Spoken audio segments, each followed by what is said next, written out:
ফটিকের বন্ধু ফটিককে বলছে, জানিস ফটিক, আমার দাদু ঠাকুমারা বলতো সকলের গায়ে প্রজাপতি বসলে বিয়ে হয় আর ফড়িং বসলে প্রেম হয়।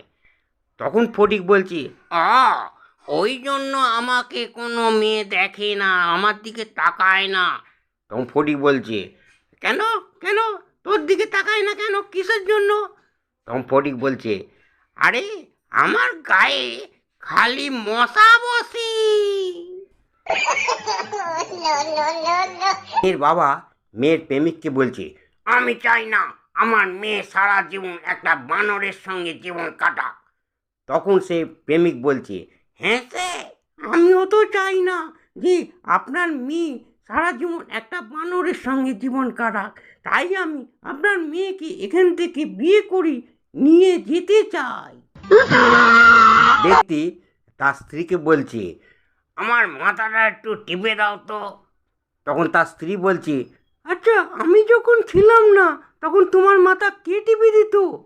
তখন সে ব্যক্তি বলছে, আরে তুমি যখন ছিলে না তখন আমার মাথা কোনো ব্যথাই ছিল না।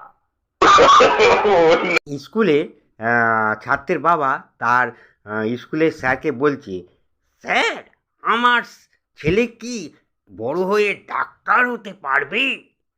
তখন স্কুলের স্যার বলে, হ্যাঁ আপনার ছেলে না নিশ্চয়ই বড় হয়ে ডাক্তার হতে পারবে, কেন না এখন থেকেই ওর হাতের লেখা ডাক্তারির প্রেসক্রিপশনের মতো।